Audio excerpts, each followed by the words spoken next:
everybody, it's Onyx here, and today I am bringing you part 4 of What If Deku was the reincarnation of Grey from Fairy Tail.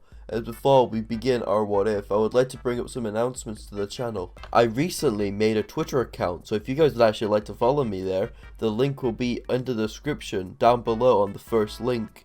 And also I recently updated a couple of links in my actual Discord server and a couple of the actual VCs as well.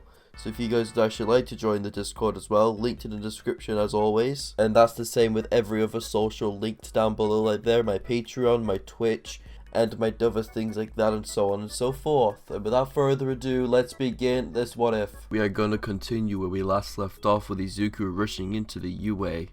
As Izuku arrived at UA, as Aizawa was standing at his desk, making sure everyone was in his class, Aizawa greeted Izuku as Izuku went to go sit down. The moment Izuku sat down, however, Izuku was tapped on the shoulder by no other than Jiro, asking him what do you think they're going to do today in class, with Izuku just shrugging his shoulders saying he doesn't know. The only thing he does know is Aizawa told them yesterday that they might be going on a field trip somewhere, but after that I don't know, Izuku said, as everyone else was just listening in to Aizawa's lecture as the class began, as Aizawa told them all that they're going to be going to the USJ today, as the day went like normal with everyone getting into their hero costumes and meeting Aizawa at the front side of the bus. As Aizawa counted everyone who was there, and the only person that was actually missing was Izuku Midoriya. As before Aizawa could say where Izuku was, Izuku came running saying, "I'm here, wait, wait." Izuku said, out of breath. "Sorry I'm late. I just had problems putting this on," Izuku said. "That's an ice petrifier, isn't it? Isn't that what you use to get rid of some ice on your body?" "Yeah, it is actually. I'm just wondering if the actual support course made it. They actually made it in a day, believe it or not. It was actually really good they did, because I didn't know we were actually going on this trip today." As Aizawa just coughed. "Everyone get onto the bus now or we're going to be late for the USJ. As everyone hopped onto the bus, as everything went like canon with their seating arrangements. As everyone was talking into the bus, as someone brought up how Midoriya's ice quirk kinda resembles something, but they couldn't remember what. As something clicked inside of Sue's head. "Hey, Midoriya, your quirk kinda reminds me of a weird guy who is in the, what's his name? A weird legend that was on about people who had ice powers before time even existed. Is that weird, haha?" As Izuku just nodded, saying, "Yeah, that's kind of weird, but I don't picture myself being some form of god. I'm literally human. I don't understand what you mean by that," Izuku said, confused. "I'm only kidding," Sue said, as she just giggled at it a little bit. As all conversations on the bus went like the canon. So we're just gonna do a little fast forward for when they actually got to the USJ building facility. As they all arrived there, as Aizawa told everyone to get off to the bus. "Okay everyone, off the bus now. We're going to meet a certain hero," Aizawa said. As Aizawa walked them up to the stairs of the USJ and opened the door to be greeted with a woman in a pump plane outfit that looked like it was meant for outer space travel. As Araka took one more look at her, and seeing it was the Hero 13, as she squealed internally, but that turned into outside squealing, fangirling over her idol. "Eee! Oh my god! It's fucking 13! Oh god. As 13 would have just said, "Calm down, students." As she would have just said and introduced everything like the original canon. As 13 held up 3 of her closed fingers, stating that All Might was reaching his limit today, and that he had to relax for the rest of the day. Izuku saw this and caught on what she was saying, because Izuku trained with All Might, of course he would know his secret by now. Before 13 could even finish her sentence, she was rudely interrupted by a giant portal opening in the middle of the USJ. As 13 looked over to see this as well, but Kirishima beat her to it. "Cool, how manly, we're fighting villains."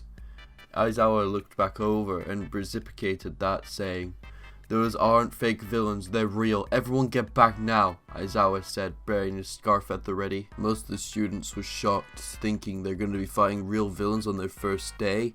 Mineta said, shouting out, "I'm not ready for this." As Aizawa told all of the students to get out of the USJ as fast as they could.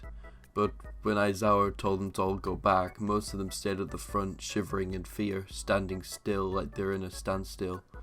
As Aizawa shouted at them, telling them to run now, as the students finally snapped out of it and started to run. But before they could get to the exit, they were interrupted by Kurogiri, as Kurogiri started to actually try and sweep them all into one portal to try and scatter them from the USJ and take them off one by one, instead of all at once. As everyone being scattered around USJ, every single position is just like the original Kana counterparts, as Izuku would have described a plan to actually get them all out of there, instead of actually using giant amounts of wind pressure in canon, because in this series he does not have one for all. As Izuku decided to put up a plan, as Izuku put his hand over the boat, saying that he's going to time this correctly, and once I've timed it, I need you all to run exactly when I put my quirk onto the water, okay? As they all nodded in fury of them dying, basically. As Izuku said, 5, 4, 3, 2, 1, go, go, go, go, now, now, now! Izuku said, putting most of his water and ice powers to good use, freezing most of the water in its wake. As most of the villains who were actually in the surrounding area when Izuku used his quirk, they were frozen solid, frozen in ice, like their sculptures. As Izuku carried on running, as Izuku released his quirk from the water, making all of the villains sink to the bottom of the weight of their own bodies and ice combined, making most of them suffocate, which ones don't have water-based breathing quirks. As they got to land, Izuku saw everything like he did in canon with Shigaraki and the Nomu. Izuku managed to actually avoid their compensation, or their conversation with Shigaraki like the canon, instead of Sue actually almost getting decayed. That won't happen in this original, as Shigaraki would have just noticed them halfway up the stairs, as Shigaraki would have just shouted, "Nomu, kill those brats!" Shigaraki said. As Izuku saw this, with Izuku instantly putting up a glacier of ice in middle of the USJ, just avoiding Aizawa's broken and bruised body from the Nomu, as this glacier of ice would have made contact with the Nomu, freezing half of its body like what Todoroki did in the canon, as Aizawa would have actually managed to actually cancel out its super strength. Just for his last bit of strength, he actually managed to pull off, with the Nomu being stuck in that glacier of ice, with half of its body being gone. But what they didn't know was, the Nomu actually managed to break away from the actual ice pill that Izuku made with his quirk. Izuku actually being shocked at this, knowing that the Nomu had super strength. Izuku was still shocked it could still move with half of its body being full on broken and decayed and gone. Izuku was really confused at this, so Izuku decided to say, "What the fuck? How the hell is it still moving?" Izuku said. Aizawa was shocked at this, but he couldn't barely move anymore. All of his strength was almost gone, so he had to use it really wisely. "Izuku," Sue said, "what is it? Get out of here now, before the Nomu gets you. Come on, let's go." As Izuku managed to turn his back for literally just a millisecond before the Nomu grabbed him by his arm that he swung back and flung him all the way back to where Aizawa is, hitting the glacier with its back, making Izuku cough up spit, as Izuku ragdolled all the way back down to the floor where Aizawa was, with Izuku landing straight right next to Aizawa's almost dead looking corpse.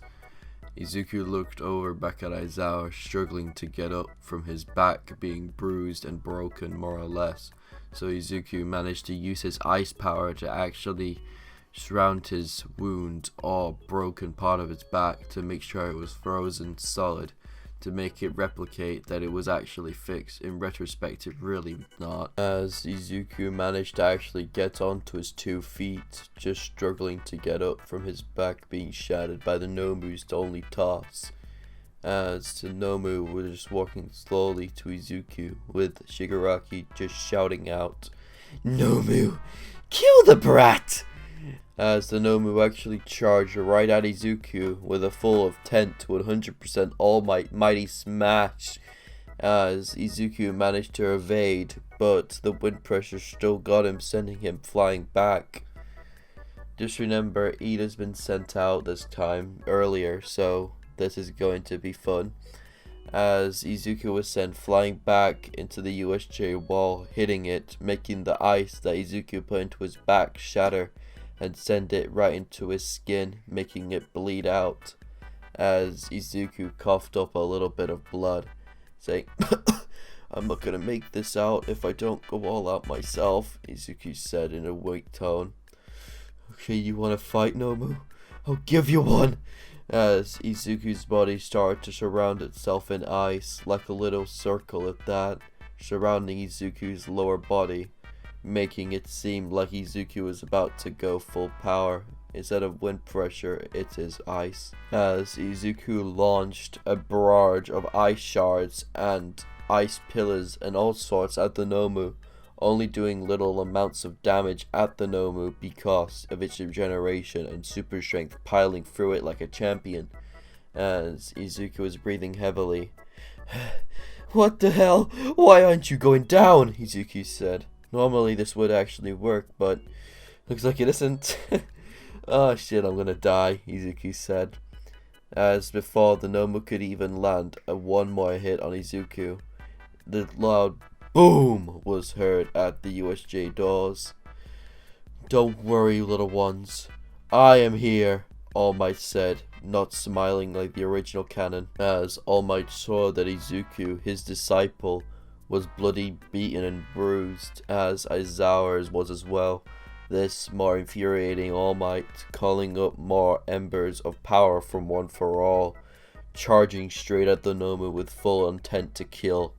As All Might clashed with the Nomu, you could hear wind pressure coming from every single punch that All Might let out. Every single punch was a furious smash. Every single punch collided with the Nomu, as All Might did a 100% plus ultra Detroit smash! All Might shouted at the top of his lungs, sending the Nomu flying out of the USJ like the original. We're not having the little fight between, Bakugo Shigaraki. That's not happening at the moment. All Might came early. So that compensation that Izuku actually had with Bakugo when Bakugo took down Kurogiri. Kurogiri's still up, so that's the difference in this canon. As Izuku would have just been helped up by All Might. Remember, All Might didn't exert himself. Remember, he still has One for All, so he hasn't lost too much of his time yet. As All Might helped up Izuku and Aizawa and rushed him straight out of the USJ, seeing ambulances and firemen and police officers standing there at the ready. As All Might gave them the okay to rush in, as a hurry and SWAT of people came rushing into the USJ to take care of the injured and almost killed 13. As the couple of days went by, Inko was really worried for her son. He's been hospitalized once already, as Inko would have been telling this to one of the members of staff. "I want to withdraw my Izuku from this UA course," Inko said. "I'm sorry, but that's not up to you here, it's up to Izuku. When he comes to this, he's treated like an adult, and he's going to be treated as one throughout these couple of years. We're going to train him to the point he doesn't need any help, or he could actually need help in the future. We want all of our students to exceed us and become stronger than us, so we want them to have the best life as we can possibly give them. Until Izuku regains consciousness, he'll be deciding if he stays or goes," Desu said to Rinko. A couple of hours later, 4 days and 1 hour since Izuku's been in a coma, Izuku woke up to the feeling of Melissa by his side, or someone by his side. Izuku opened his eyes to see a blonde-haired girl laying right next to him. Izuku just said, "Oh," Izuku said, as the woman right next to him just woke up saying, Izuku, you okay?" she said in a worried tone. As Izuku just says, "Yeah, I'm okay, I'm just really in pain," Izuku said, as Recovery Girl just walked into the room saying, "Oh, you're awake. Good. Nezu wants you in his office, but seems like you're too much in pain, so I'll just bring him here, Recovery Girl said, as Nezu came walking through the door in his all furry glory. He is not naked, don't say that. Ah, Mr. Midoriya, you're finally awake. I would like to talk to you about what your mom suggested a couple of weeks ago, or a couple of days ago, to us, about your enrollment into UA. Izuku said, what do you mean? Well, we want to get your opinion on this. Would you like to leave UA? And if you do, you will be kicked out. Nezu said. Wait, what? I don't want to be kicked out. What are you on about? Izuku said. Inko came walking through the door a couple of minutes later after Nezu said that. So, have you told him yet? Yes, I have. And he doesn't want to leave. So, yeah, here's your answer, Inko. Izuku, please just leave. I don't want to let you get hurt. Why? I've got a quirk, Mom. Why are you so worried? You said I couldn't be here without one. So, I got one. So I don't see what's wrong with it, Izuku said. The only reason why I was injured is because I wasn't trained hard enough. Or I didn't train myself hard enough. And I wasn't concentrated on the fight. I was more concentrated on how everyone else was. And how they were doing. And make sure everyone wasn't injured, Izuku said. I was too busy trying to save Sue and Mineta from those villains on top of the lake. And trying to get them back to the rest of the class. Fine, we'll keep you in here for another couple of months. But if this keeps on happening, we will take you out of UA, Inko said. Wait, what? Izuku sat there frozen as Melissa just hugged him with him snapping out of it. Come on, Izuku, it's fine, she said with a big smile on her face. As we're going to skip a couple of weeks, 2 weeks to be precise, all the way to the sports festival. Everything else would have gone like canon, with Todoroki actually declaring a declaration of war to Izuku. As the fights and everything went like canon, with Izuku actually running past most of them using his ice, blocking most of the contestants off from actually getting to the first place mark. Izuku got first place, actually beating Bakugo and Todoroki, infuriating Bakugo's emotions to a point of bubbling over. As Izuku was actually picking his teams, but most of them of Class 1A, B, and C, and D both came rushing over to Izuku, asking him to join their team so they can win easier. As Izuku's team remained as what it would actually think it would be, with Melissa actually in the support course. She would have been on Izuku's team, being the second one from the back.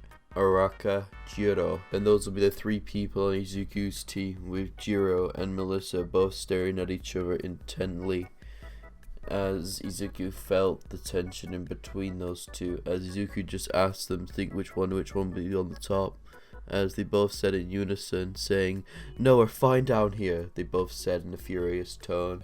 Izuku not understanding this because he dense as a motherfucker, he wouldn't have understood. As Izuku's team lost their 1 million headband to actually Ida's team, which consisted of what it would be in the canon, with Todoroki having the 1 million plat band, but Izuku still didn't get the loss, and then like this canon, Izuku would have actually managed to get Bakugo's headband, ensuring them second place, with Bakugo being pushed down to 5th, just making it into the actual finals, with Bakugo being furious at Midoriya. I hope that bastard gets into the last round so I can pummel him into the ground, Bakugo shouted furiously internally. And with him punching the ground like cannon, this would all gone the same. As Izuku and everyone was in the changing rooms getting ready and having a little lunch break before their next events, as Ojiro would have actually come over to Izuku, led the original, and told him about a certain person, Shinso to be more precise. About his mind went blank, as Izuku cut him off saying, "You shouldn't tell people this, but thank you, Ojiro. It looks like he has some form of mind control, so I'll keep a good eye out for that. Thank you very much, Ojiro," Izuku said, as the rounds begin. As Izuku walked out into the stage or stadium, being greeted with a smiling Shinso or depressed Shinso, depending on the way you want to look at it. Shinso was staring down Izuku, thinking, and the moment the round began, Izuku was being held insults by Shinso, saying that, your friends are weak, they're pathetic, they shouldn't have just gave up, he shouldn't have gave up his space like that. As Izuku almost started to talk, but Izuku just used his ice and knocked him straight out of the arena, getting the first victory. As every other fight went like cannon, but Bakugo's fight went a little bit more furious. Bakugo threw multiple explosions at Uraraka and making her more injured like the cannon, with broken bones, broken ribs, and a fractured head. As the moment they announced that Uraraka had that many injuries, everyone shouted to try and expel Bakugo straight then and there from the stage and from UA itself, thinking they would allow their students to hurt each other that much. They're pathetic, one of the students said. What do you mean by that? Bakugo's pathetic. He thinks he can do what he wants, and once that's settled in, he won't understand anything anymore. The only thing he understands is, I'm Bakugo, I am big terrorism, go boom boom. I am king, #1 hero. Every fight went like cannon, with Izuku and Todoroki's fight being extremely different. Izuku wouldn't have told Todoroki to actually use his fire side because Izuku's playing strategically. Izuku would actually clash with Todoroki's ice in the middle, with Izuku's ice actually being a little tiny bit stronger than Todoroki's in this timeline. Izuku would consistently fire an ice after ice pillar at Todoroki, making him more and more full of ice, as Todoroki would have just collapsed to the floor of exhaustion from using his ice ability or ice quirk too much. As every single fight went like cannon, Tokoyami versus Momo and so on and so forth like that, as the fight with Bakugo and Izuku was commenced, as President Mike counted down 3, 2, 1, and that's it. I would like to thank you all for indulging yourself in my video thus far. This is one of my longer videos this week because I had a little bit more free time to actually record my video. There should be 3 videos out this week. Sometime around Monday and sometime around Tuesday I should be releasing 2 more videos. And also, if I didn't say in the beginning, I also have a Twitter account now, so you guys can DM me and so on and so forth. And also, one last thing, you guys say penetroscopic tone paleoconiosis. I don't know how you would say that, but I'll put in the title screen right now. And could you guys spam that letter for letter in the actual comment section down below for you guys who are watching the premiere at this very moment. I want you guys to spam 1 in the chat if you guys actually enjoyed this series so far. I'll be releasing part 5 as soon as possible. Thank you all for watching.